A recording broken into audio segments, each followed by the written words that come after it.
The land of the unexpected is the motto of that country. And boy, it is, because everything runs on Papua New Guinea time. I really believe truly that Papua New Guinea has something to give the world. Like, people might look down on it like, oh, it's just a bunch of people who live in the jungle. Like, no, Papua New Guinea does have something to show to the world, like, in the way it follows Christ and from the leadership down, right? But it took that surrender, right? Yeah. And it took that, like you said earlier, that little thing in your hand, and you release it, and suddenly you have so much more. What an incredible, that testimony in itself of that story kind of speaks to everything as a Christian. And, you know, as soon as you start to surrender, just get abundance. Yes. And it's real. Yeah. It really is real. Well, it's the most remote place in the world, really, to get to. Like, there's no roads, there's nothing. It's just villages dotted all over the jungle and upstream, upriver, and a very poor area as well. Yeah. And so we sailed on the medical ship over there. It took 2 days to sail. Yeah. And so I'm guessing each day has its own hardships. Yeah. Its own challenges. Starting every day with obedience in the word, like, it set the tone for the day. Like, I'm tired, I'm getting up at 6 a.m., but this day I'm giving to you, Lord, for you to use me essentially to minister to these people, to physically be the hands of God. You know, it's suffering, life is suffering, accept it, but you don't have to accept it, is my advice. Is there is something greater, there is something out there is a God who's willing to reach out to you, who wants to reach out to you, but you just have to open yourself up to him. And some words from a dead philosopher 2,000 years ago, like, they're gone, but the words of Jesus live on, and he's still alive. Would I want to trust the words of someone who I know is dead, or claim to raise from the dead and has many witnesses to that? Awesome. So, second episode of the Jesus Magnet, hosting it, and again, fortunate that I'm interviewing a close friend. And as much as I'm referring Adam as a close friend, I don't actually know that much about you, bro. You were one of the first people when I got to Queenstown that I met in the church. I remember being in the church, kind of like wandering around, and one of the elders, Glenn, was like, Josh, speak to this guy. He's also got big arms. And I remember meeting you, and straight away, again, just being like inspired by another Christian man. You know, you look like Action Man. You know, like, he's wearing a long sleeve t-shirt. Like, you can't really see what's going on underneath there. But this dude is jacked. Like, you know, he that led to us, actually, he's part of a group that I've got in Queenstown called Fellowship Through Strength. Adam's a big part of that. He was like, we had one of the first workouts together when all the boys got together, and we trained, went for food, and we share a lot of the same opinions and values around strength training and Christianity, and them being together. And yeah, you're an inspirational young man, and I'm looking forward to other people getting to know your story as well as myself. With the missionary work, and you're a lawyer. Yeah. And he's like Superman. All glory to God in that. Yeah, all glory to God. He's a Christian Superman. So yeah, if you want to say anything about yourself, but then I've got a lot of questions. So if you want to introduce yourself a little bit, and then my name's Adam Stober Wright. Born in Tauranga, to a father who was a farmer, and then my mother was a nurse. Originally from the South Island, so we've got the heritage of the Scottish ancestry, and just grew up non-Christian, essentially, and through like a series of events that we'll get to later on, I guess, to discuss, found the Lord, and ever since just been on a wild ride. Yeah. So you're a lawyer, right? I am. Yeah. So I studied at law school, University in Hamilton. And then after that, made my way down to Queenstown for a job here. And just been practicing property, commercial business law since. So, yeah. I think we should go back and start at where you started to find, because I had no idea that you didn't grow up in a Christian household. Yeah. I assumed, as I do with a lot of people, I think a lot of people do this assumption, people do it to me all the time, where they assume we grew up Christians. Yeah. And And when you start saying, oh no, I've only been, this is my second year at church or whatever, and they're like, okay, that's unique, but it's not. So, with your story, I just assumed you'd grown up Christian. Yeah. Because you're such a strong man of faith. So yeah, let's start that. Absolutely. That's a good place to start. Yeah. I went to a Christian school. So that's secondary school, but that's like in New Zealand, you don't have to be Christian to go to that school. It's just a label essentially. And so we did all the religious education stuff there and all the, general requirements that it needs to be a Christian school. But I wasn't Christian, wasn't interested in any of that stuff really. I think every Easter and Christmas we went to church, but that was just, as people do, they just feel it right to go to church on Christmas or Easter as a moral, an obligation. Yeah, exactly. Did you feel there was a positive experience, or even at school, or was it positive or negative? Oh, I think what I experienced, it was positive because, well, you're in that environment where they're praying before lectures, classes, and like the Christian teachers there, like I remember especially my geography teacher, he was a really strong man of God, jacked, and I think he was ex-army or something, but he was really, I remember him being very influential in just my perception of good men, I think. Okay. Yeah, he was always encouraging me. He was like, I remember on the day I graduated from high school, he took me aside and said, you've got something good going for you, man. Step out there and grab hold of it. And that really, it settled with me, and I've taken that. And it's just been something I've always referred back to, wow, that means something to me. Like someone poured into my life positively. And that's because he was a Christian, and that's what we're called to do, essentially, to speak life into people.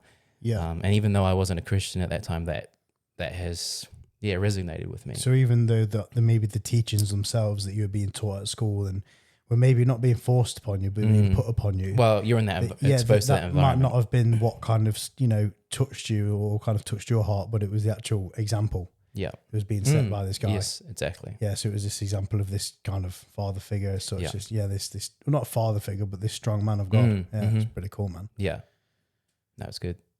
And then after left school, went to university in Hamilton, studied law. Yep. And in that time, I was very anti-Christian, I would say. Yeah. I was supportive of all the, I don't know what to call it, general worldly views on life. What made you want to do law? So that's a good question. I don't think I've ever really nailed it down, but it's just been something that has been really touching of my heart, I think, just to help people. I love to help people. And even though, it's only in a little way, you're doing paperwork for people, you're meeting with them, it's really, really great to be able to help people in that way, in that specific area of their life. For now, I'm doing commercial and property work, being able to help people set up a business or justice as well, right? Yes, exactly. Setting up, we're doing a free community law clinic where we give free legal advice, just to people who can't afford normal, lawyers' fees, which is, it's really cool to be able to help practically in that way. Because when I found out you was a lawyer, I was surprised. Mm-hmm. I'd known you for a little while before I actually found out you was a lawyer, and because you're an athlete. I say, a lot of people say that. Yeah. People don't understand this guy underneath his t-shirt. This guy's got zero body fat and looks like Tarzan, he's or a Viking, and it's pretty extraordinary because you've got a metabolic disease, right? Yeah, that you're allergic to protein. Not allergic. It's so the disease is that my liver, it can't break down a molecule in the protein molecule. It's called aspartame. So my liver can't digest protein without it going into my bloodstream. And then from the bloodstream, it goes to your brain, because that's how your brain, gets nutrients. And it interferes with the blood-brain barrier, and it means that it would basically eat the brain tissue. Okay. So it's bad, essentially. If I was to eat a whole plate of meat, it's... not only like makes me feel sick, but it would give me brain fog, and it would like cognitively it's not great. So downside, it can be very dangerous if you eat meat, but the upside is you look like a superhuman and you're really intelligent and good looking. But, thank you. So did that affect you at school? That must have been, obviously it's a big part of it. Yeah, well, growing up with that metabolic disease, like no one understands it. Like you can try and explain it, but no one's ever going to grasp it. Like it's just for my own burden to carry, but it's not really a burden. It's just what I've grown up with, really. So I've always gone to people's birthday parties, and I knew from a young age, I can't have the sausage, I can't have the, the burgers or whatever. It's just been ingrained into me, so it's just second nature now. So I wasn't really affected by it. Like, sure, it would have been nice to have a sausage at the birthday parties or whatever, but people might have thought, oh, that's a bit weird, but it didn't affect me emotionally. Okay. Yeah, it was just normal for me. It's just my normal life. Yeah. Yeah. So I have to go off on a bit of a tangent there. I want people to know who you are, and it's pretty. That kind of is quite extraordinary. So you're studying at university in law. Yes. And you find yourself, you believing in, you're spiritual, right? I would say yes. But it's not Jesus. No. So I was really at university struggling, I guess, with identity, as people who don't know Christ are. So I was really into my philosophy, like the Greek philosophers. I was really into Stoicism, Epicureanism, like, the point of life is to suffer, all that stuff. Like I wanted to find meaning. I wanted to find let's go into belonging. that. Yeah. Because like we was talking about, I was talking to on a podcast last week about the Stoicism. And my guilty pleasure is Roman history. I love Roman history. We spoke about it before many times, and we found ourselves in church talking about theology. And it always leads back to the Roman Empire. Yeah, it is, and it's because there's so many similarities to today, to people wanting to find the answer, and they think it's in themselves. Yeah, and it's that the whole gym culture surrounded by that, right? And it's like chasing, like constantly chasing for the answer, and like you said, it's through like. Stoicism teaches it's through suffering, through hardship, like a strong man's. And there's a lot of elements that are true. And the Bible doesn't discount any of that either, right? Like there's plenty of dudes like that in the Bible. Yes. But there's an answer to that suffering in the Bible. Answer to the suffering. Yeah. So how did you going through your Stoicism? How did you come about to kind of, carry on? So, with being really into that, like reading the Platonic, teachings on Stoicism and all that, like it didn't really satisfy that meaninglessness that I had, and so I've just kept away at that for the years over university, just feeling just a sense of misdirection, I guess, not belonging, and university I was really focused on my studies. So I think I am, in retrospect, a disciplined man. Like I had no interest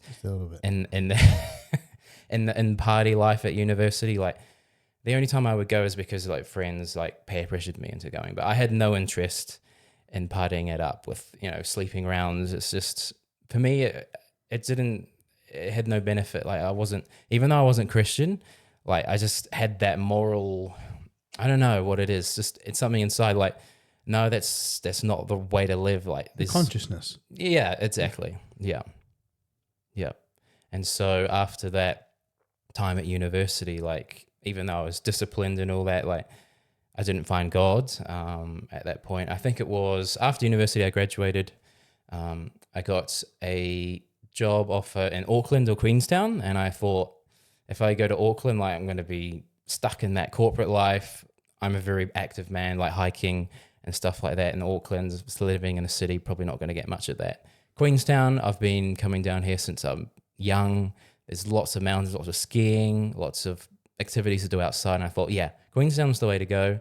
And just, stuck with that decision. Moved down, got a job here. And then from there, just found God through just the sheer, I think, loneliness and just depression, I think, because when I left uni, I left all my friends and family who lived up north, and I came down here, knew no one for, the first 4 months of living here, like didn't really speak to anyone really. And the job at that time I had was not very, the people there weren't very helpful in training up a graduate. Like they just left you to work it out on your own. And so, Pretty lonely time, man. yeah, exactly. Because Like, this place is really special. Like Queenstown's beautiful. Yeah. It's an incredible place to be, but I don't think people understand just how lonely it can be too. Yeah. Just the environment, the mountains, and the weather, Yeah. and the way is like, especially in the winter. Like right now, it's like God turns the lights on and off. Like they come on in the morning, but then at night time it's dark. yeah. And Pitch black. yeah, like, you know, I was very fortunate when I got here. I had my sister, but like, yeah, if I hadn't have had the church as well, man, and like the gym and all my hobbies, and you know, it can be quite a lonely place, right? Yes. It's really small. It's isolating. Yep. It feels very isolating. Lots of transient people, Yeah. like people come for a couple of months Yeah, and then and then leave. leave. You can't really make a friend group because people come and go all the time. Totally. And so, yeah, I think it was the New Year's of 2022. I went back home to see some friends up there. This particular friend went to church in Hamilton. He invited me to a New Year's party. I thought, they're Christians, they're going to be boring. What's or his whatever. name? His name's Samuel. Okay, I was actually his best man at his wedding. So Okay, cool. Shout out to Samuel. yes, lovely guy. And he invited me along to that New Year's camping trip that we went on. Okay, cool. And yeah, we just had a good time there. Did some 4-wheel driving. I'm big into my trucks and all that. You said you thought it was going to be boring because it was a bunch of Christians. Yeah. Which I found really funny because you were saying, same as me here, right? You were saying that, well, when you was at university, going out drinking, sleeping with girls, it wasn't really your thing. Yeah. You know, the stoic guy. Yet you still thought, I don't really want to hang out with those Christians because it's going to be boring. And I was Exactly. it's the same though. and then you realise actually, like, we're actually going bowling together after this with one of the friends from church. It's her birthday, and like, it's going to be some real wholesome fun. It is. You don't need drink and drug and Exactly. alcohol, and you don't need to be like doing all the, you know, you can have a lot of really good time. And Yeah. You like, can make your own fun. you did your 4-wheel driving, and you know, it was obviously a good time, right? Yeah. And what I took away from that was that, you know, this guy, my friend Samuel, he had this community of like church people around him who were really like loving of each other, and they really cared. And I just wanted that, I think. That's what I saw. I thought, so when I came back down to Queenstown, I thought, you know, a few more months after New Year's of being lonely, I was like, maybe I'd go to a church and try and find a friend group there. Like, that was my desire, is to find friends, not necessarily find God at that time. It was just to find a friend group that I can go and hang out with and not be lonely. And so, yeah, I just typed in churches Queenstown, City Impact popped up. That's the church that we both go to here in Queenstown. I went along, and then the very first time that I went there, like, there was a birthday party that was happening, one of the young adults that I was invited to. And straight away, like, I was hooked in. I met everyone, and it just started rolling from there. And the next service that I had next Sunday, people invited me hiking to a well-known walk here in New Zealand, Kepler track. And it just, like, wow, like, this is what I wanted, like, friends that love the same stuff as me, hiking and all that, being outdoors. And they're normal people. And they are. We have normal problems, and also pretty cool people, right? Yeah. You know, like, amazing. Do you remember some of those first conversations you had with people? Like I say, you were one of the first, for me, you were one of the first people I spoke to in City Impact. Yeah. It made me feel welcome, and also, like, you know, invited me on things and said, do you want to come to this? And same with your partner, Hannah. Yeah.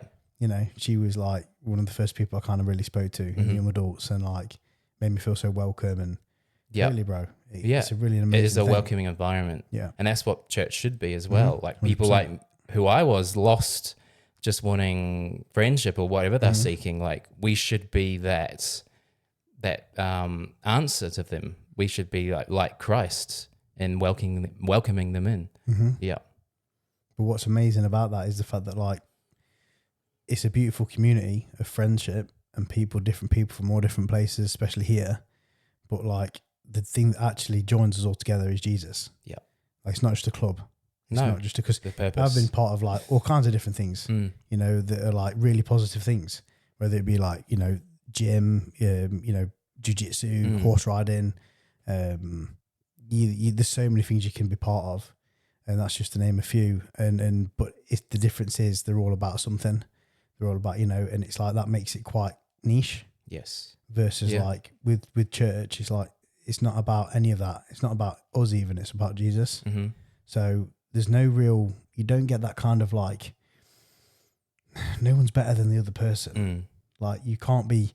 Like you might can't be a better Christian. You might read your Bible more. Yeah. That doesn't really mean anything. No. And if it does, then you'll probably need to kind of reevaluate what your relationship is with God and what Christianity really means, because like, it's pretty clear that it's not about that. No. Like it's not about performance. Like we sing a song in church that literally says it's not about performance, and it's about him and getting to know him.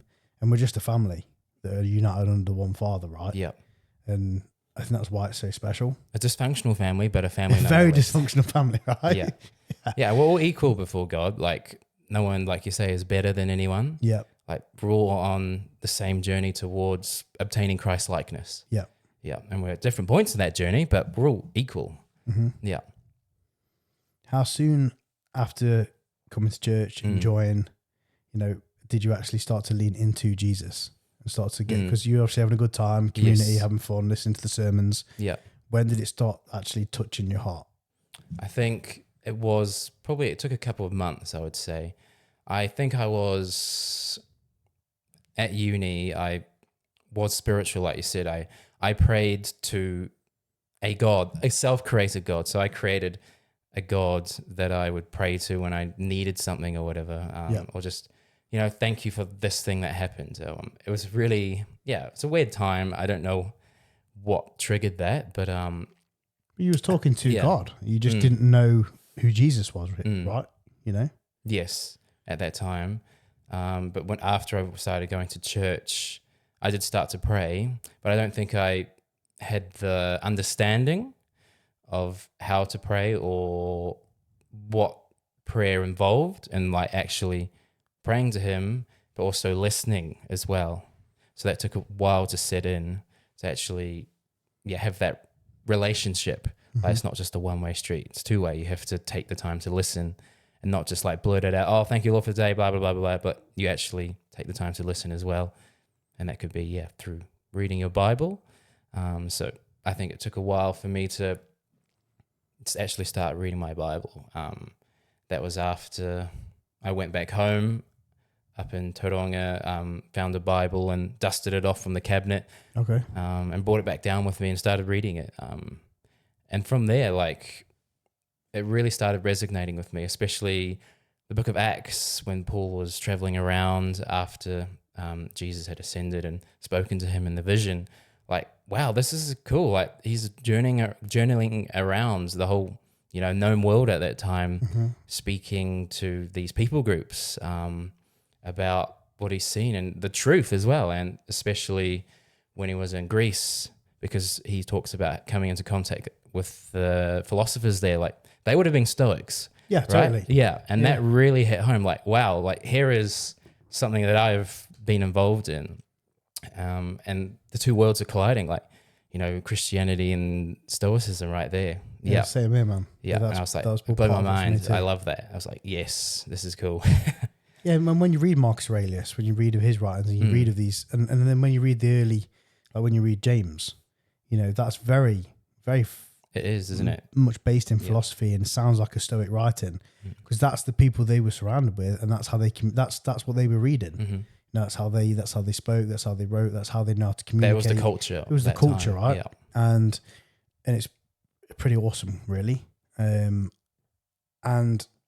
when you read Marcus's work, and that's a work of a man actually kind of trying to find God in his way. And, he doesn't know who Jesus is. He knows who Christians are, but, it's very much how people, when you think, like, when people have a misconception, I don't know how you feel about when you read the Bible, and they sort of think it's like we're reading it because we're told to, or you're reading it because you're trying to find out more about God or your religion. But I don't know about you, but it's actually, when you read it yourself, it speaks to you. And you can be reading, and not all the time, like you can be reading through it, but then every so often there will be a situation with something that's happening in that book or in that passage or that story, And it's as if it's directly, Yeah. it's as if like it's tailored to what you're going through. Just how we go to a sermon and Pastor Corey speaks and you get something totally different from it than I get from it. And that's unexplainable. That's God. And that must have been for you. You must have, like you said, you started reading and looking into things. You must have obviously had those moments maybe in church where it just started maybe speaking to you on a different level. Yes.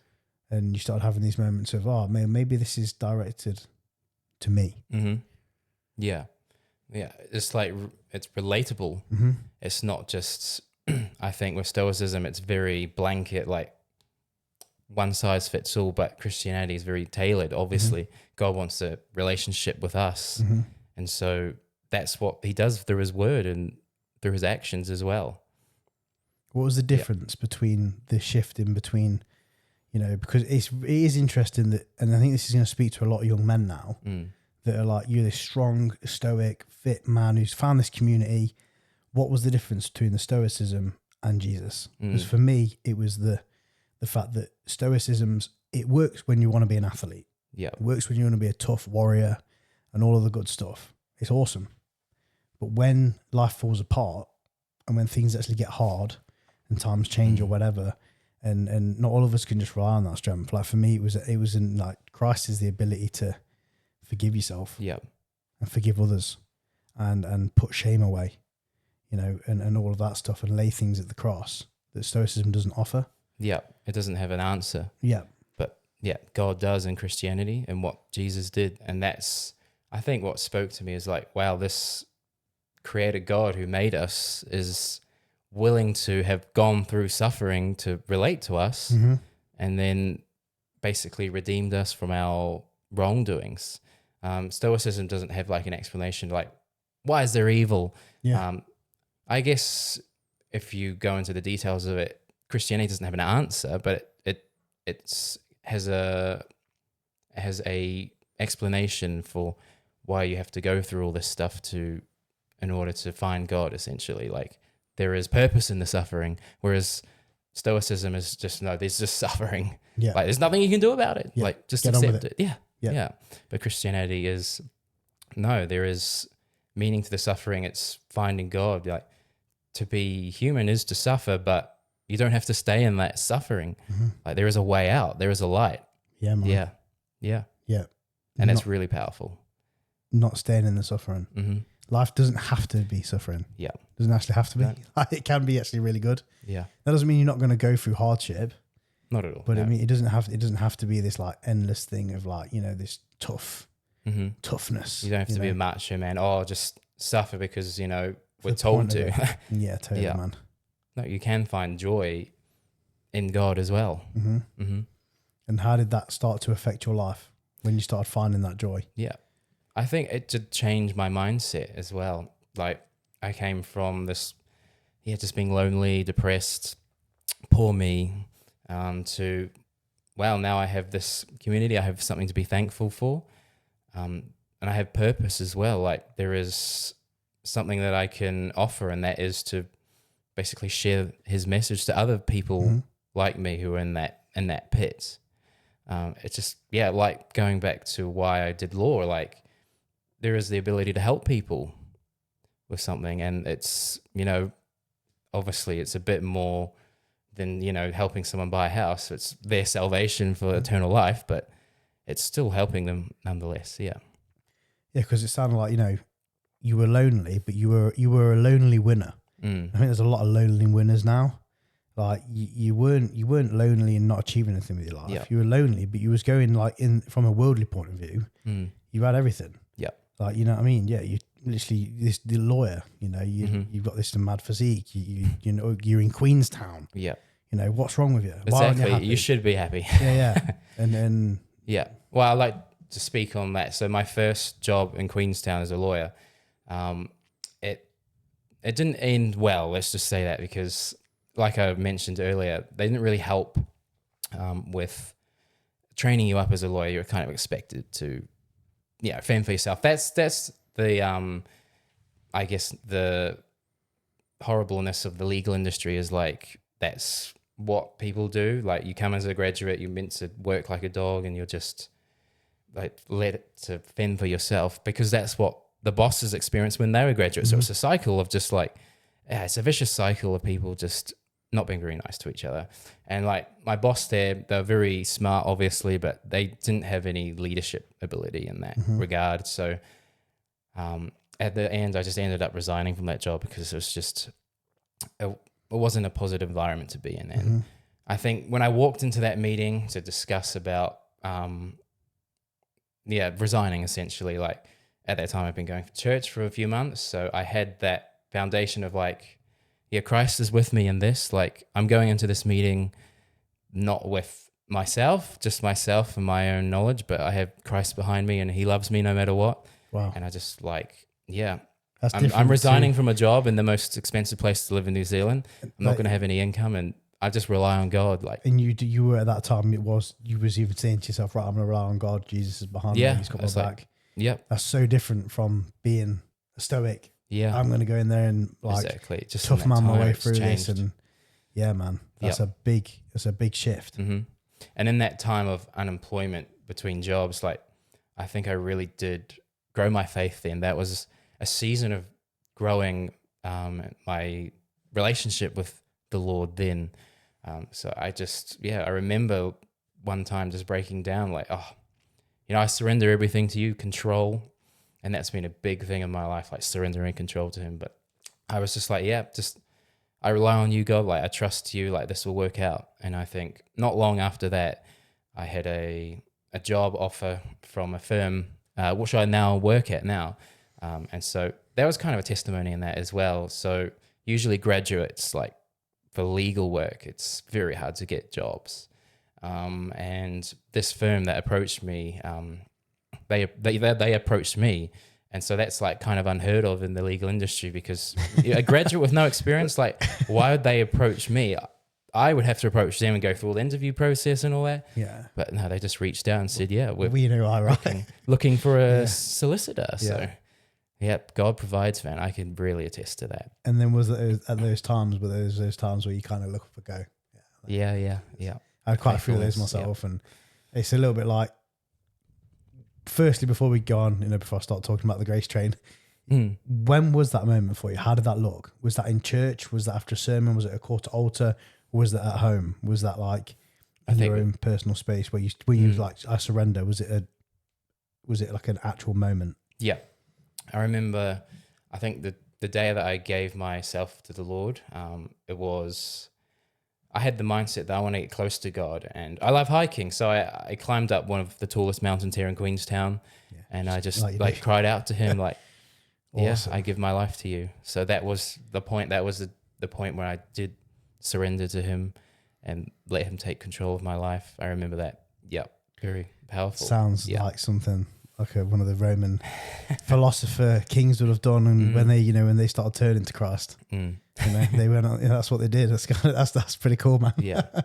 Wow. That's definitely special. Yeah. And like he says, then once you sort of like, I think it might have been Pastor Corey and him and me spoke about it, where it's the idea of once you surrender that and it's like you step onto the train, you step onto this grace train, and then just like powers through. Yes. And once it starts, all this crazy stuff starts happening very quick. Like you said with the law firm, and you must have had moments like that. Like, when did you meet Hannah? It was last year. So through some mutual friends invited me on a camping trip. We were 4-wheel driving around one of the mountains here, and I got to know her over that. It was an overnight camp, so spent some time together there with the mutual friends, and just started after that talking, and then eventually just started dating after that. How it usually works, I guess. Yeah. It's a little bit different as Christians, right? It's a little bit slower. Yeah. But it's a bit more, I think it's a bit more precious, and it's a little bit like it allows you to actually get to know somebody. Yeah. What you're thinking of in the back of your mind is this person who I like, are they worthy of my husband or wife? Like, that's what I want. I don't want to date for any other purpose. Yeah. Like, not just to muck around. Like, and I think from my background, especially at uni, I had those strong morals. Like, I don't want to go around sleeping with women who aren't my wife, even though I wasn't a Christian at that time. I don't know, that kind of disgusted me even back then. And so, yeah, I brought that same mindset into dating as a Christian, really. Yeah. I Like, think not mucking around. I don't know about you, but when you find Christ, it actually allows you to be okay with being good. Yeah. You know, with actually having that as a, like, you can say that proudly and not be shunned. Yeah. Versus, like, you know, I think I was actually having this conversation earlier with someone like, oh, why haven't you found a missus yet? In the way of like Yeah. why are you still single? Yeah. And that question was actually being asked with all the right intentions from another Christian man. But like, it was like, you know, and a lot of like people of the world would be like, yeah, why are you still single, man? Like, what's going on? Yeah, Like, yeah. what's Come on, man. And it's like because Yeah. I'm not ready yet, or because God hasn't put that person in front of me, or you know, and there's no you can proudly be like that now, and you can proudly be like, I'm seeing this person, and you know, we're taking it slow, and because I think a lot more people, and especially, I don't know, it just works out better for everybody. The reason why I asked you that, because I didn't know if Hannah was part of that when you stepped on the grace train and it kind of flew off, and so we'll go back to that point because I've got some more questions. When you've surrendered to God, all these amazing things are happening in your life. You've started this new work at this law firm. Yeah. Did you speak to your mum and dad about your newfound faith? I did. I said, hey, I'm starting to go to church now. Okay. And yeah, mum and dad were like, oh, that's nice. I found some friends, so they're happy for me for that. I don't think we had too many deep conversations about faith for a while, I think. I think I was still that fear of man, and at my workplace as well, fear of man as well. But yeah. Yeah, that's crazy again, because to me, you're this like guy so strong in his faith and open. Like, it's encouraging, actually. It's encouraging to anyone that is new to faith, or even has been a Christian all their life and they still struggle with speaking out and being. It's like, you know, if you're saying that there was times in your life when you was like that, that's very motivating, because now I'd say you are like one of those shining examples of a Christian dude. You know, you walk around with your hoodie with the, you know, what does it say on the back of it, with the big lion? I have good news. Yeah, you know, and you're a bold Christian man. Like, we've been in the gym and we spoke to people about Christ before, and we've been out in public, and you've just done what you've just done, which is like another whole part of the story we're going to get to. But we're kind of working our way there. But so yeah, when did you ever have the conversation with your mum and dad about Christ? Has that come up as? Yeah, I think it was probably, I can't remember the exact date, but it was when I was back, I think, for over Christmas one year. I usually go back over Christmas to see the family, and yeah, we're just having conversations, I guess, about faith and why I believe what I do, and discussions about the Bible. Like, they've been very open, cool, which is great. Like, really, I think kind of easy to talk to as well about that kind of stuff. So I don't know where they are with their faith journey, but yeah, I'm just constantly praying that they'll surrender to Him one day as well. Like, yeah, it's beautiful. I'm very privileged, I think, that the Lord's put me in a position to minister to them as well. Through, I'm hoping that they see the change in me before and after Christ. I think they do. I think before I was selfish and kind of not the best son, but now I'm trying to be a light to them. Well, you're a perfect example of that, bro. Of someone who is selfless, in the fact of like, you know, we'll talk about it now. So you say you were selfish before, and that's, again, for me, that's a wild statement because of what you've just been and done and accomplished. And, you know, for people, you know, listening who don't know, you've just come back from a missions trip with YWAM. Correct. Yeah. Youth with the Mission. With the Youth with the Mission. Yep. And how did that idea first kind of start? And because I think when we first met and we started doing FTS together, and you were kind of toying with the idea in your head, you were sort of saying, oh, I'd like to maybe go and do a mission. And then all of a sudden, I remember you leading one of the talks at young adults. And then afterwards it was like, oh, by the way, I'm going I'm going to Papua New Guinea. And it was like, whoa, okay, wow. Yeah. So how did that seeds get planted? Yeah, I think it was a gradual process. At our church community, there's people who have been on Youth with a Mission trips before. And there's a YWAM base here in Queenstown as well. So I've been in contact with YWAMers, as they're called, and heard about what they do. YWAM, Youth with a Mission, yeah, basically a bunch of extraordinary young people that go around the world just spreading the word. On fire for the Lord. Going into all kinds of wild places. So that seed just got planted, I guess, by just being exposed to them, because they would come to our church, speak to them, have friends who have gone and done it. And I just thought one day, I want to do something practical with my faith. Like, I love to serve, love to, practically give help to people. And I thought, the church does missions to various countries all over the world. But I wanted something, I guess, more focused on going through developing your faith. So YWAM came up. I did pray about it. I remember praying about it, like, Lord, if this is the route that I'm to go on, then make it pretty obvious. I think that's what I need. And I need, like, obvious indications from the Lord. At that time I did. And I remember, I think it was the Sunday service after I had prayed that, after I had finished a kids' church service that I was helping out at, someone came up to me and said, I have a word from the Lord for you. And essentially they just confirmed, my prayer that earlier week. Like, God has you sent into missions. Okay. But they said, not this time. He's going to prepare you for this. And so this was, a year or so before I actually went out. So, okay. And then from there, I just put that in the back of my mind, I think. And then the opportunity came when I was talking with my bosses at work. Hey, I want to take some time off to go and do some mission work. And my current job's been very accommodating, I guess, with my faith. They know that I'm a Christian. Like, that's what I spoke about at our first job interview. That's a pretty big turnaround, bro. Yeah. From being kind of scared to speak out to now being like, oh, hey, I'm going on a mission trip. Yeah. See you later. Exactly. And I'm very blessed that they gave me that time off, but held the job for me. That wouldn't work at most law firms, I don't think. Like, they're pretty, like, high turnover rate. Like, no, you want it? Nah, we'll see you later. We're not going to hold the job for you. So that's been a great blessing, definitely from the Lord there. And so I started to apply end of 2024, start of 2025 to Youth with a Mission over in Ålesund in Norway.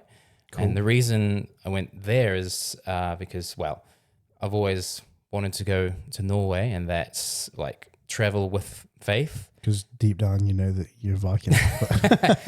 Yeah. Ancestry is in there somewhere. You might be able to tell. And they had a specific course at this base that was an outdoor focused course. Cool, man. So lots of hiking and camping and all that. And I was like, that's for me. And I prayed about it, sent in my application and had the interview and got accepted. And that's where it began, essentially. Yeah. And then before we actually go into that, because we are going to find out more about that. If that's from just my selfish wanting to find out more about his trip. This is the first time me and Adam have sat down since he's come back. Yeah. So it's actually like really exciting to hear from him. But how did you go about speaking to Hannah? How did you go about having that conversation with her? Because I think that's really extraordinary personally.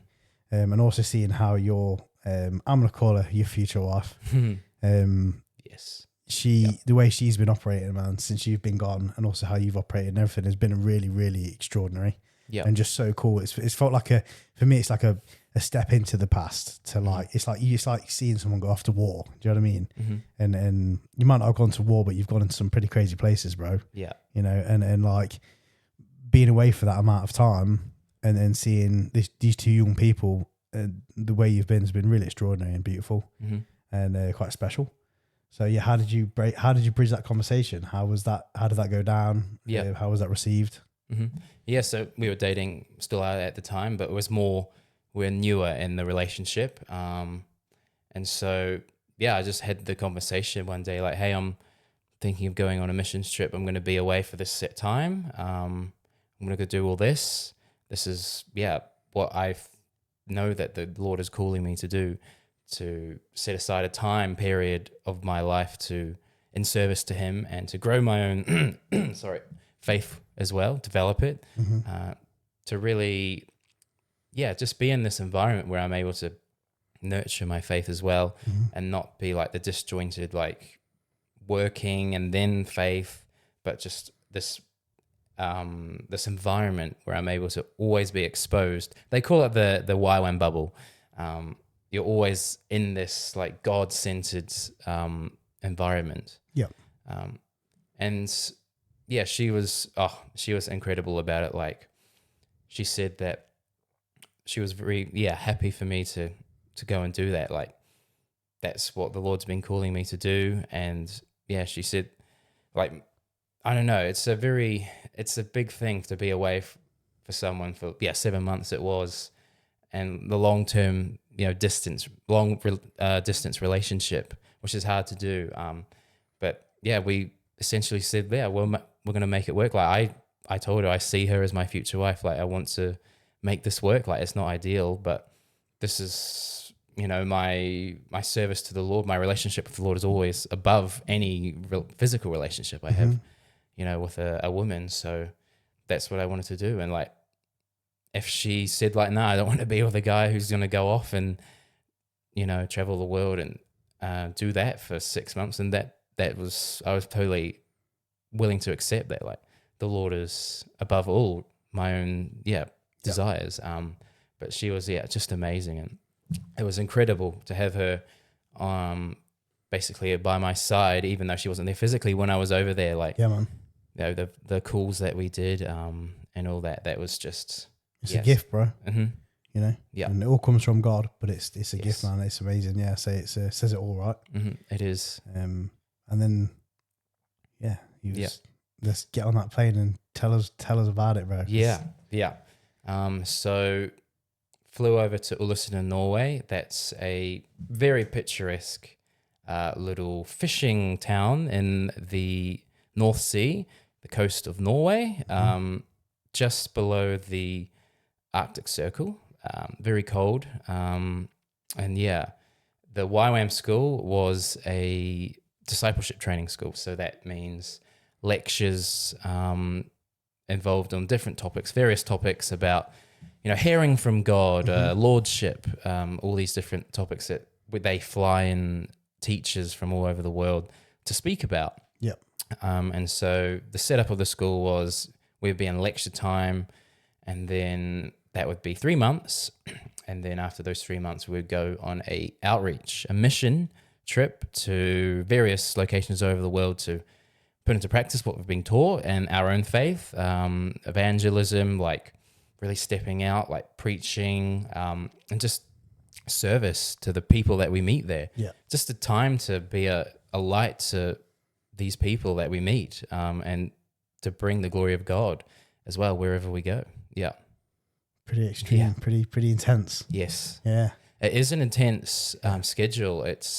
We had to get up 6 a.m. every day, breakfast. We had quiet time before lectures, spending time to make sure we had intentional spending time with Jesus before the day, to basically invite him into all that we're doing. We need to make sure that, we're doing it with him, and we're not just being there, for a free travel trip or whatever. And the lectures were intense as well, like every day for, the 3 months on the weekdays. And that was about the Bible, it was about theology, it was about... Yeah, that's right. We had different topics, essentially about, I remember one week we had the Lordship Week where we were just taught about how to make Jesus the Lord of your life. And then at the end of that week, we did a Lordship Day, which included, going until 2 a.m. in the morning, just surrendering everything to him, to repentance, to praising, to just letting go of stuff in our own life that we wanted to surrender to him, and we needed to make him Lord over. That was a very, very powerful night. Yeah, going till 2 a.m. Like, I thought, man, when I first heard about it, I was like, 2 a.m., like, this is going to be a drag. But no, I was so, like, filled with the Holy Spirit then. Like, we could have gone for more. Like I just felt so energized after that. What effect has that had on the rest of your life? Mm. You've planned out the rest of your life in your head. And as much as I think when you become a Christian and you surrender yourself, you kind of realize that doesn't matter as much. Like it's important to have a plan, but the plan will change. Yeah. That's just inevitable. That he'll change it, but it's important to have a plan. Mm-hmm. And often I think that like he lets you think you've got these ideas. He lets you think you've got these like ambitions, and then you start to work towards them. And he actually then, if you read your Bible, you spend time with God, you spend time with your Christian friends in the church, going to church, praying, all these things, you start to actually pick up on these little things, these little doors that are opened. Yes. So like, but how did that change the plan going forward for yourself? Surrendering all this to God, you know, doing this thing, this practice of right, you can have it all. Was there any directional, is there any directional change going forward? I think what I surrendered was, control of my life. So that's my job, my finances, my relationships, basically give it all to him. Like if what I want done with my life, my will aligns with his, then that's great. But if it doesn't, then it's always going to be his. And so, my plan was, just to keep essentially, you know, in the same job, working and all that. But I think now, like, I want to make sure to bring him into that decision as well. Like, I don't know, every couple of months or whenever, just checking, hey, Lord, is this still what you've got for me? Because there's seasons. And, you know, last Sunday, Corey was preaching about seasons. Like, there are different seasons. Like, at this point in my time, I think it's for me to continue working hard. But hey, if he calls me into a season of maybe missions, and I'm totally down for that. Like, I just want to be so available for him. And not to be afraid of letting go of things that I hold close to me, because he can provide that for me in abundance. Like, I might think what I'm holding on to is I need that, but he can provide so much more, right? If I just let go of this little thing, I can open my hand for something else. Yeah, totally. There was more after Norway though, right? Yes. So so that's after the lecture phase. Which included most weekends. We did camping, hiking, lots of hiking trips there as well, and the Norwegian environment and the Norwegian mountains, which pretty is cold, right? Incredible. Very cold. Just I can't describe how cold. Like a different kind of cold to what we have here in Queensland. Because it's cold here, man. It is, but different. There it's different. But that was an incredible time. There, just being in his creation as well, just experiencing what he has and being able to see the northern lights as well. Like, wow, how much of an artist is God? Like, that's incredible. We also did a mini outreach during Norway to set aside a week or so to go out into the community to outreach to them as well, which that was kind of a building blocks for what was to come in Papua New Guinea, which is where I ended up on mission. But going on outreach in Norway, like, set me up for that. So on the mini outreach, I realized that I think I have a problem, like, submitting to others' authority, because the leaders there, there was a very strict timetable, and I guess against the flesh, like, I wanted to do my own thing, but I came to the realization that no, I need to surrender this control that I want of my own life and go with what the program is essentially. Like, I wanted to rebel against it, and that was something that I really struggled with, especially the timetable. Like, why do we have to do this, or why can't we just do it this way essentially. So that was a really big thing that I realized on that mini outreach that I need to work on, because it was, I think, affecting my mindset, I think. Where do you think that comes from? Do you think that comes from the stoicism? I think it's just all my life I've just done what I wanted. Like, I've never, school is different. Like, you've got a timetable and all that.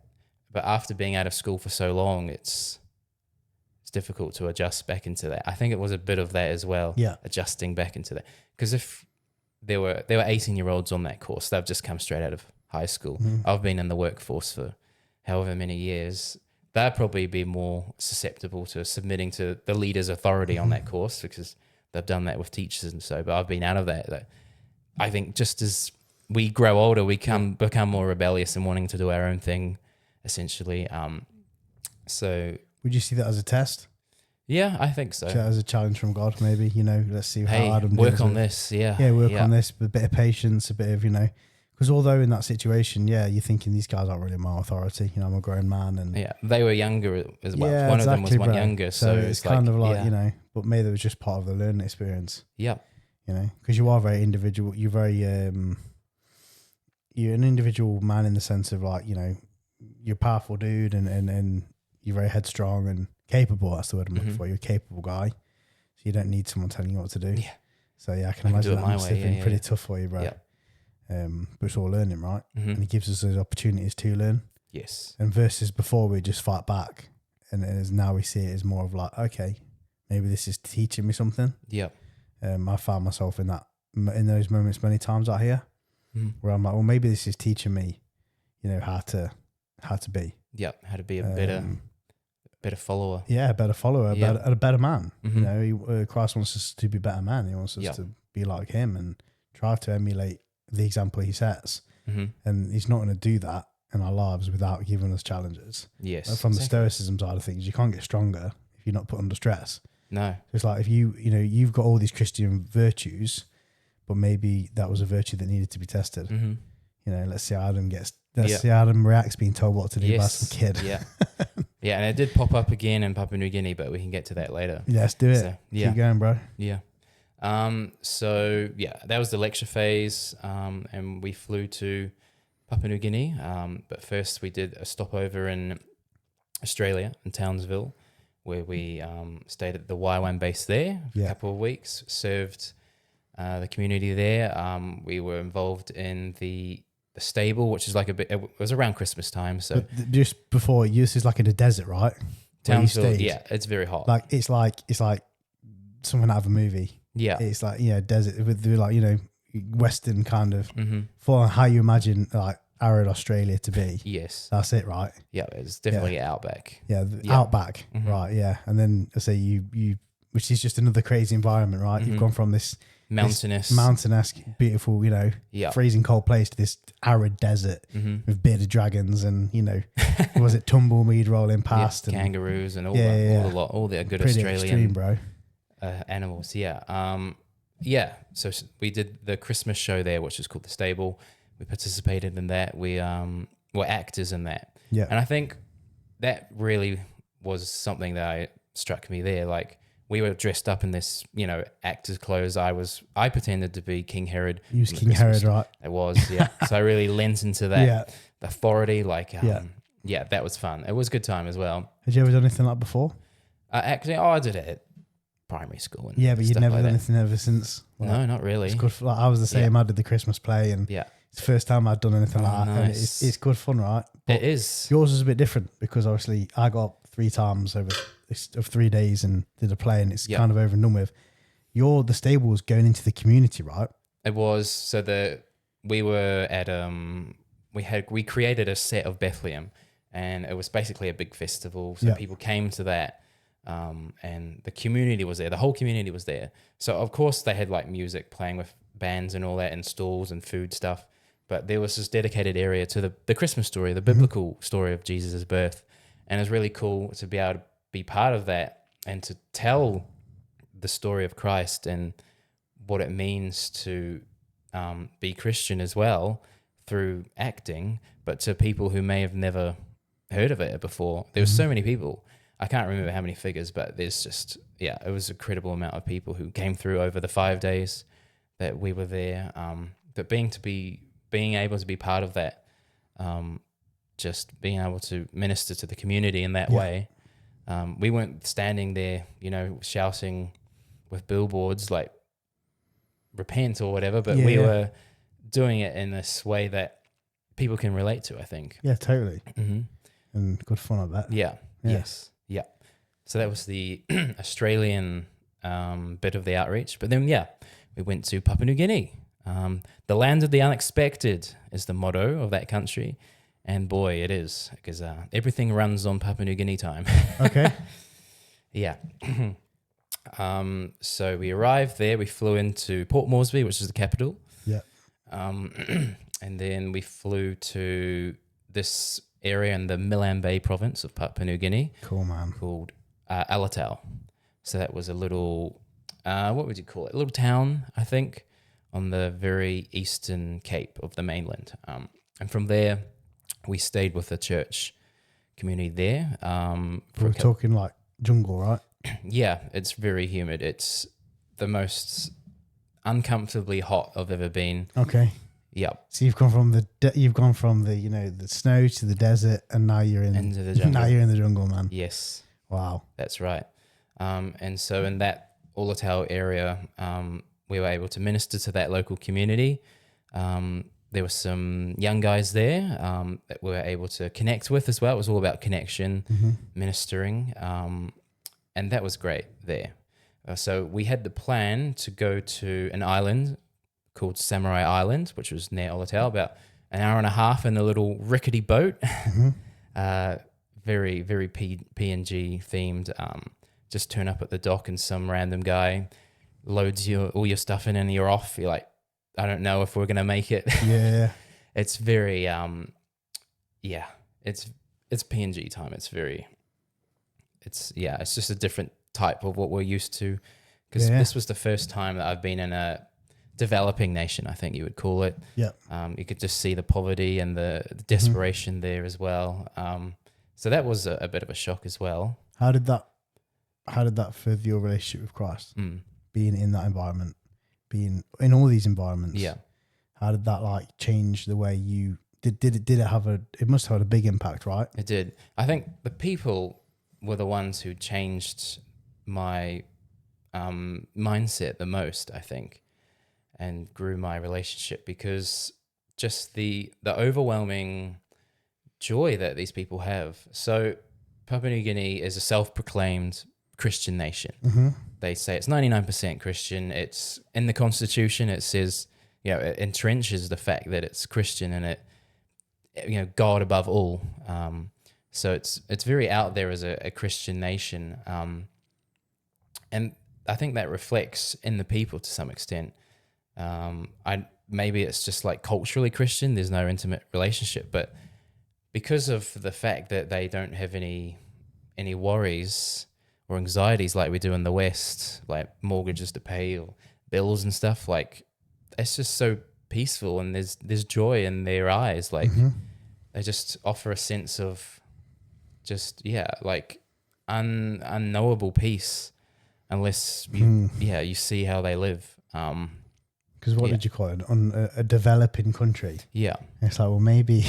Yeah. I mean, for example, I'll get to this later, but we worked on a medical ship as well.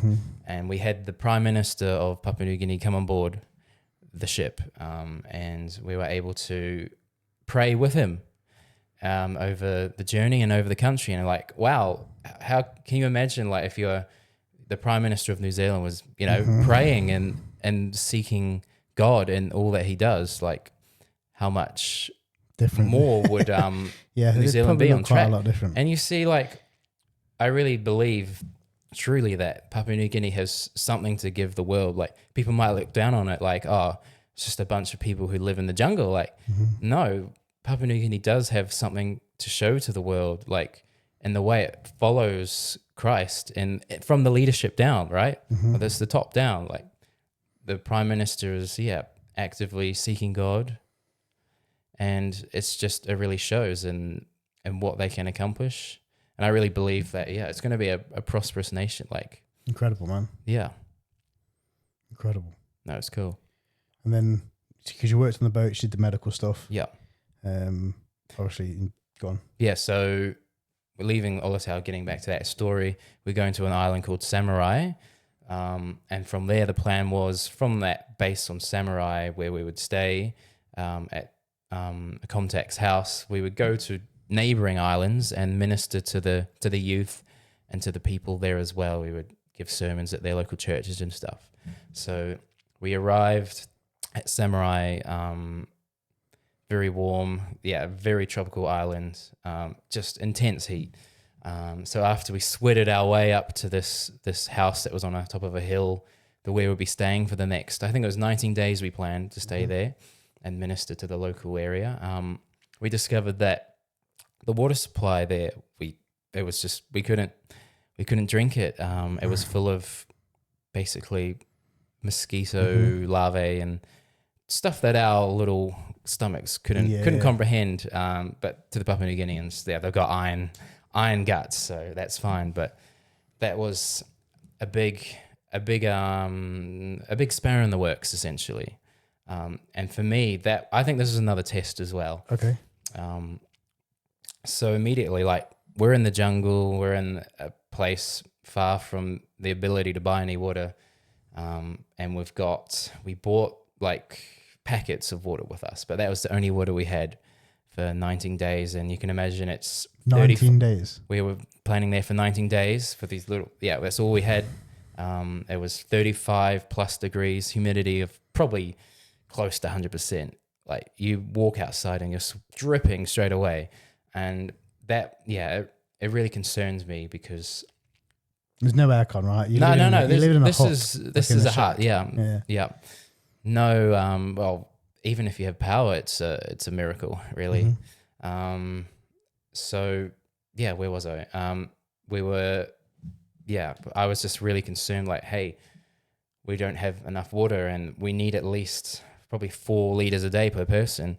And we've only got these little drink bottles that are going to last us not long. And so that was a first kind of test of this outreach for me.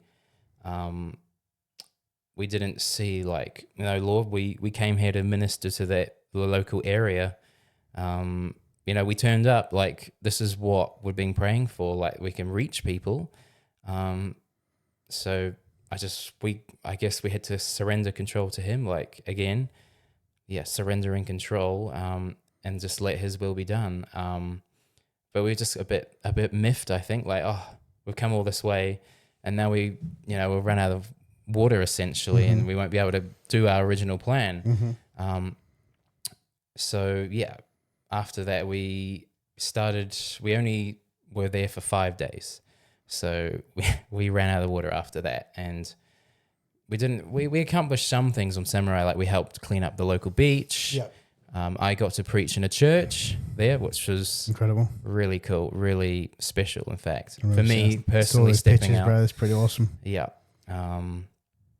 But we didn't get to do our original plan of ministering to these other local areas. And for me personally, I was grappling with, like,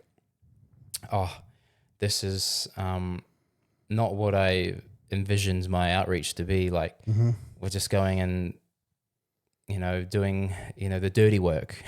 Essentially, I had the visions of being like preaching and doing all this grand stuff, but I guess that's a bit of humbling as well. Like, no, we're there to serve people in any way we can, not just what I think is, Well, often we think we've got these big grand plans of like what we're going to do and what we're going to say, and it doesn't often work out that way. No. And I think it's realizing that God wants us to help in all the small ways, and it's often just like the simplest conversations or the simplest moments actually have the biggest impact. And then when I look back on my Christian journey, my testimony, it was actually really simple things that like was God's work to me.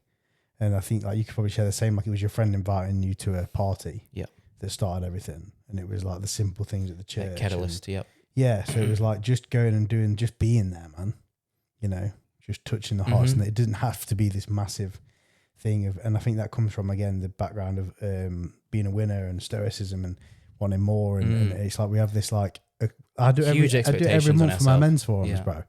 And I have to like really humble myself and be like, sometimes, 15, like if 10 guys turn up and I'm like this, and I'm thinking, no, like I've had some amazing conversations and it's not about me, it's about Jesus. And as in like, it's not going to be a 30-man turnout every time. It's not meant to be. Like God will literally instruct what he wants. Mhm. So if it's 4 people, Yeah. that's what God wanted. Yes. If it's 30 people, that's what God wanted. Mm-hmm. You know, same as that. If it's like those 5 days, you probably learn, you know, maybe you weren't ready for 19 days in the jungle, bro. Yeah. Do you know what I mean? Yeah. No. So, yeah, I had that worry as well. Like, oh, I came all this way for this. This is what I expected. And I also had the thing of, I was really suffering there. Like, little water. Like, I'm used to drinking a lot. Having, you know, go to the gym, I drink a lot of water because you sweat it out. I totally feel that, the bro. creatine as well, trying to take the water intake. So I'm used to drinking a lot. Yeah, and same. I couldn't. I was really suffering at night. I was sleepless because I just couldn't sleep. It was too hot. And I remember one night saying, like, as I was sitting outside, or trying to sleep outside because it was just so hot inside, I went outside without the mosquito net. So all the mosquitoes were there with malaria. Like, that was a dumb thing in retrospect, but I was just totally out of, I was almost, giving up. Like, Lord, I remember crying out, like, all right, I'm just going to let you control this. Like, I can't control it. Like, I was suffering. And looking back, wow, man. At the time, I wished I want to get out of here as soon as I can. I guess looking back now, I'm like, I had to go through that suffering, or that hardship, to be able to, really strengthen my faith and trust in God from there. So that was a real turning point, I think. I was just like, Lord, I need to surrender control. I can't do anything out of the situation. Let your will be done here. And so after that 5 days, we ran out of water and we had to leave, going back to Alatau. And I was, like... Probably relieved a little bit, maybe. A little bit relieved, a bit bittersweet, kind of. Yeah. Like, wow. The Lord took me out of that. It's cool that you can admit that as well. Yeah. Like, you was actually like ready to go, and you was actually finding it pretty tough. Yeah. And what's amazing is, you know, you're this stoic man, this stoic Christian man who's gone on this mission trip, gone to Norway, got empowered, you know, ready to go. Yes. You know, and he's like going across there, I'm going to do this, and you've got these amazing ideas, all great ideas, but really God wanted to get you to surrender properly. Yes. And also get to know him. 100%. And like, he did it pretty violently, you know, did it pretty harshly. I was suffering. I was, man, it was tough. Like, being in the jungle, like, you're sweating so much. You're sweating so much, and I hadn't got water to refill it. Like, I definitely felt quite, not scared, but like concerned. But anyway, here's the amazing thing. Here's the testimony. So we went back to Alatau, reconnected with the pastor we were staying with. And he was like, there's a nearby youth camp that you guys could possibly, you know, go and show yourselves at, maybe do some preaching at or something. And we're like, oh yeah, that's cool. Like, okay. Sounds like a God thing. Yeah, it does seem like a God thing. Like, oh, thank you. This thing just a little bit. Yeah. But it gets cool. It even gets even cooler. So we did this week-long youth camp. And we were able to, do worship with the youth there. We were able to give testimonies, our own testimonies, build into them, speak into them, and also give sermons as well. I did another sermon there, which I'll come back to later because that's another thing in itself. But after that week, we were talking with the local elders at Alatau Church, and they said, "Oh, yeah, by the way, all those kids there and youth at that camp, they're from all the islands around that samurai place where you were at a few days ago. So all those kids and youth that were at the islands that we had originally planned to go to were actually all here in one place at a youth camp." Incredible, man. Yeah. And so if we had originally carried out our plan, gone to those islands, they wouldn't have been there. They'd have been at the youth camp. They would have been at the youth camp. Well, so yeah. Yep. And that's pretty extraordinary, man. After that, our whole team, there was 9 of us. We were just like, wow, that's God, bro. That's the Lord right there. Yeah. And it's still it gives me a chuckle to the day as well. Like he was looking after us. Like we had at the place in Alatau, at least we had electricity, we had fans, we had clean water, we had food supply, and we were able to be comfortable. But it took that surrender, right? Yeah. And it took that, like you said earlier, that, you know, that little thing in your hand, and you release it, and suddenly you have so much more. Mm-hmm. And I think that's what an incredible, that testimony in itself of that story kind of speaks to everything as a Christian. You know, as soon as you start to surrender, Mm-hmm. you get an abundance. Yes. And it's real. It really is real. 100%. Tell us about your sermon. Yeah, it was really being able to speak to these youth at the camp. It's so rewarding. So in Papua New Guinea, I think they have, I would call it a hierarchical structure of society. So, you know, the pastor, the elders, they're up here, and, you know, gradual like parents and all that. There's a definite structure to the value of someone in society. And so us coming in as like, you know, white missionaries, like we were right up there essentially in their view. They see, you know, foreigners as right up there in terms of the respect that people are due and submission to them. So it's a culture of subservience essentially to the higher ups essentially. And so we definitely picked up on that. And before we had gone out to Papua New Guinea, we had a word spoken over our team, our group, like, you guys are going to shift atmospheres. You're going to shift atmospheres. And so we could see like this atmosphere here of, like the culture of the hierarchical structure. Like, we could definitely speak Jesus into that. Yeah, because that in itself is not Christian. Yeah. No. But they might speak of a Christian nation. Yeah. But as Christians, we know not to worship other men. Mm. We don't hold other men. Like, even though people can have great achievements, like, you know, they can be amazing athletes or actors or, you know, billionaires or whatever they might do, or pastors. Yeah. But we have to be very disciplined to be like, they aren't God. No. And we aren't to hold them above us. So, it's human. Yep. Yeah, it's quite uncomfortable, right? I've just come back from Bali and it's very uncomfortable. And you feel like a Roman. You know, we're talking about Roman Empire. That's how I felt. I felt like a Roman emperor in Bali. And you have all these people around you that are like there for every beck and call, and it's like, this isn't right. Like, you know, you don't have to do this. Like, you know, and it also puts you in an amazing position, right? You know, because if they are going to listen, you have their full attention. Yes. And so we essentially decided to do a series of sermons and testimonies on the identity, what God says about people, because we could see that these young people, I think they had that view that all that they wanted to do in life is to get good grades so then they could become successful and move up that hierarchical ladder. So there's a lot of emphasis on getting good grades. So if you don't get good grades, you're going to fail at school, you're not going to get a job, you're going to be on the streets. Essentially, there's a lot of pressure there. So there's a reality to that, I'm guessing too. You know, it's not just smoke and mirrors. No. That's probably true, right? Yes, exactly. And we just spoke into them like, hey, like, the Lord says this about you. And so my particular sermon was on identity and what the Bible says, what God's word says about identity of these young people. Like, they're not restricted to just thinking about themselves in terms of success of the world, of a job, of the grades at their school, but they're more than that. They're what God says about them, that they're his children, that they have worth, and for them to place their faith in him, and, you know, it's all going to work out. And so we also saw that there was a spirit of fear of man over these people, because they would seldom come up and share their own testimony or speak out or anything. So I remember at the very last series of lectures that we gave the opportunity for people to come up and share their own testimony or share a word of faith or anything.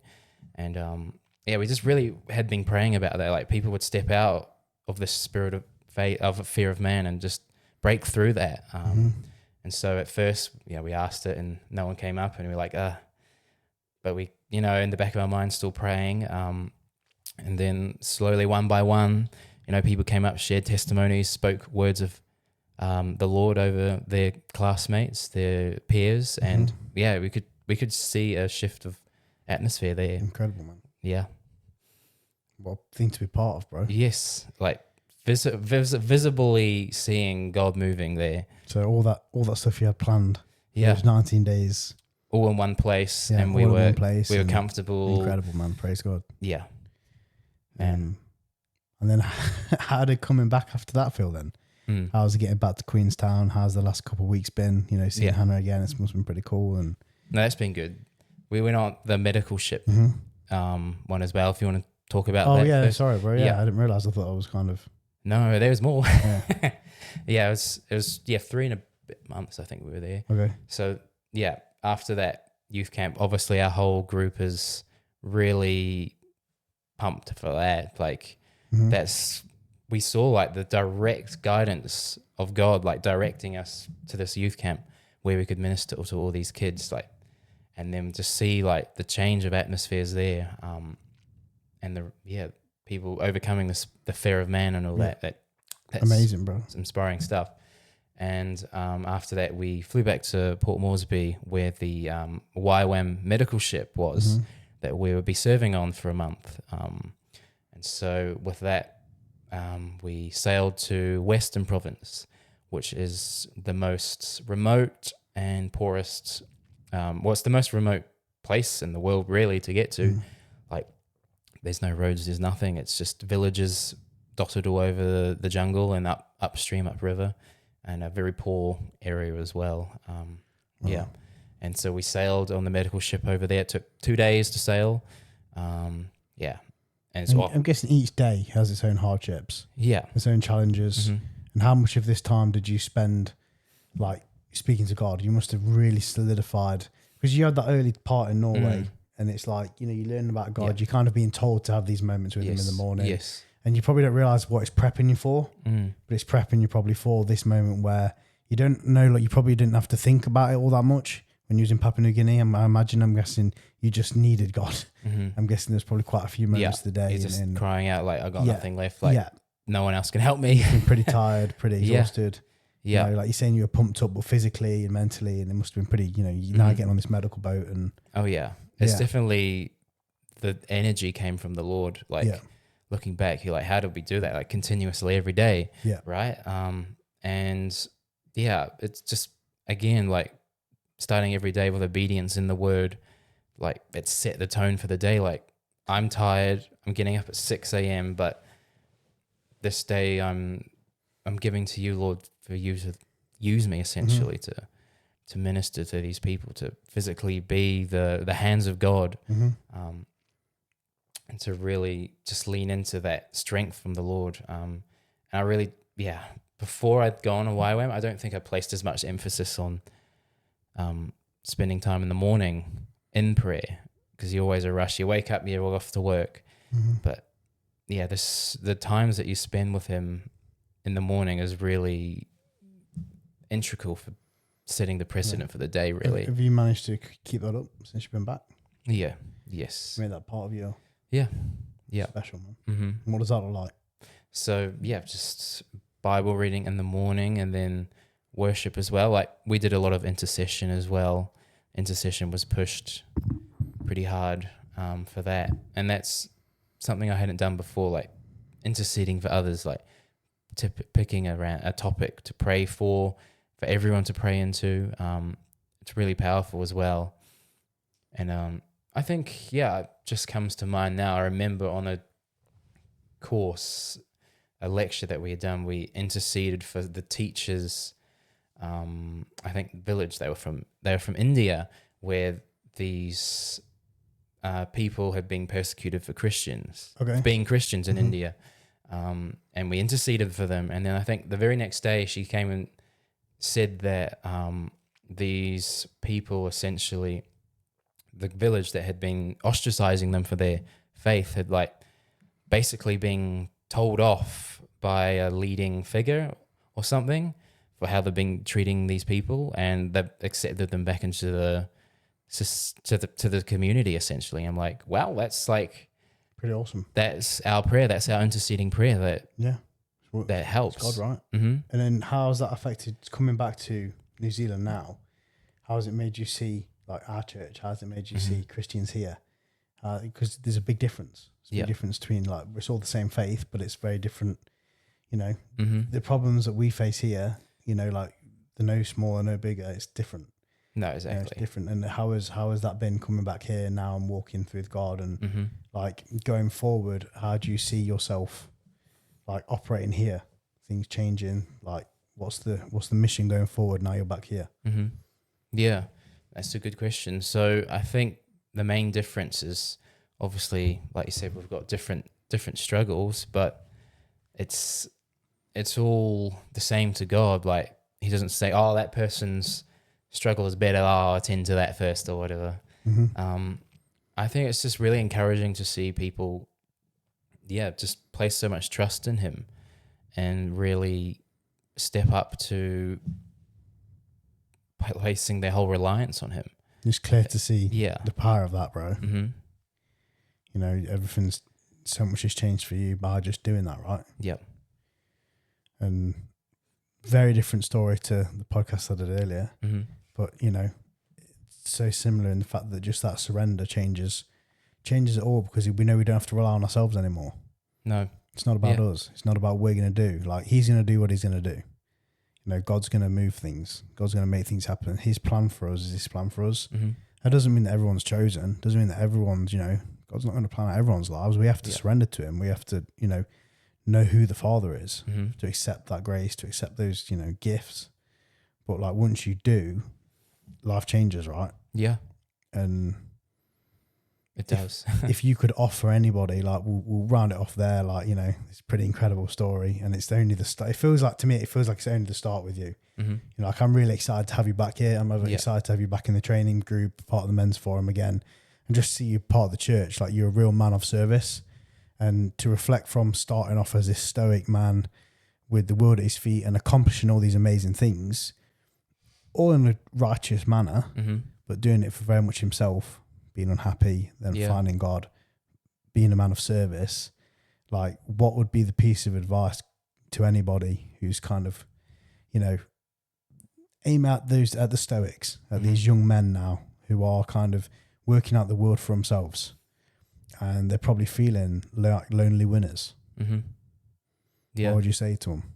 Yeah, that was me. Like I had said before, it's a false, just from, I think it is from the enemy. Anything not of God is from the enemy, or the flesh, but it is just a false way to live. Like, there is no real truth in that. Like, it presents itself as a way to live your life, like, you know, just essentially, you know, it's suffering, life is suffering, accept it. But you don't have to accept it, is my advice. Is there is something greater, there is something out there, there is a God who's willing to reach out to you, who wants to reach out to you. You just have to open yourself up to Him. And some words from a dead philosopher 2,000 years ago, like, they're gone, but the words of Jesus live on, and He's still alive. Like, would I want to trust the words of someone who I know is dead, or, you know, the one who is claimed to raise from the dead and has many witnesses to that, and that I can visibly see the power of how He's changed people's lives? Mm-hmm. Would I want to trust that more than, you know, the words of someone 2,000 years ago that was going through probably a crisis to what modern men are going through now, I think. Like, Totally. yeah. And what, you know, the difference is between what makes us Christians is the resurrection. Yes. It's Christ reborn.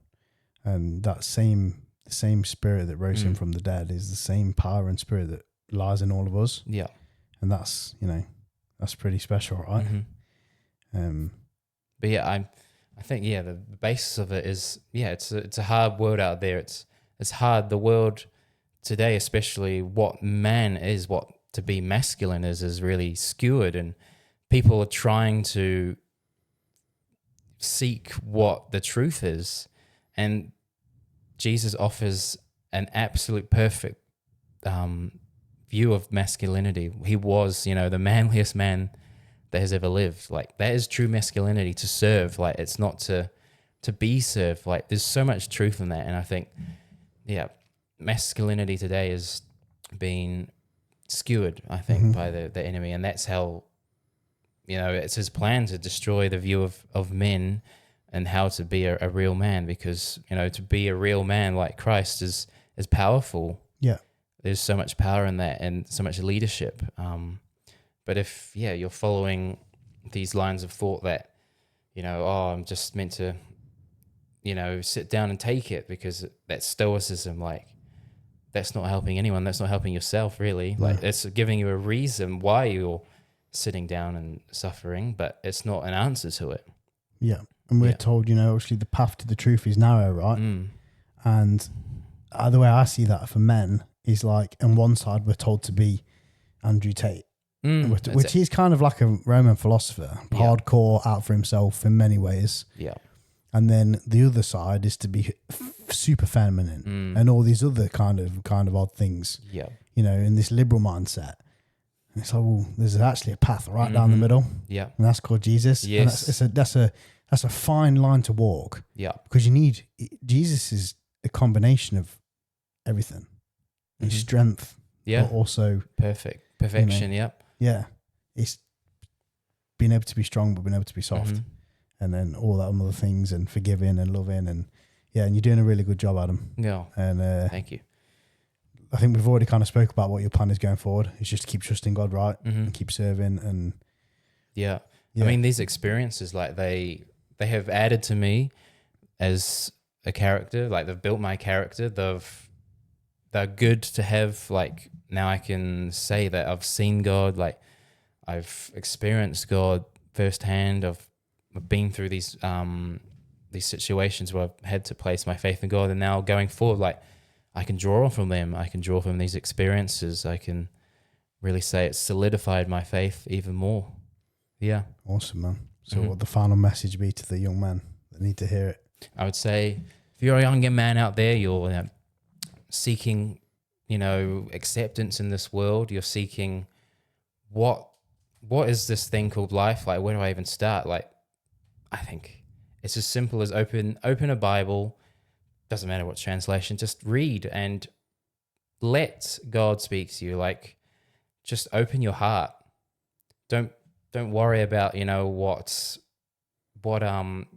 other people would say. Like, you just seek out truth for you, because at the end of your life, at the end of the day, you're responsible for your life. Like, if you want it to be successful and like meaningful, you need to step out and search for the truth. And I can tell you face to face and look at you, like, Jesus is the truth, and there is no other way but him. Like, all these, influencers saying, like Andrew Tate, or whether that life is, to be revered as a man, or have all these partners and all this wealth. Like, you just look at someone like Jesus, and so many people follow him and he was a servant. He's the ultimate man. I just think that open yourself up for God and let yourself be surprised is my advice. Awesome, Adam. Thank you so much. Thank you, Joshua. That's okay. Yeah, it's awesome to catch up with you, man. Yeah, you too, bro. Yeah. It's been mint, and looking forward to having some workouts and doing some cool stuff, bro. Let's go. Also, come on, beating and bowling tonight. We'll see about that. That's another episode of the Jesus Magnet. You can find us on Instagram, you can find us on YouTube, and praise God. Amen. Amen. Yeah, good stuff.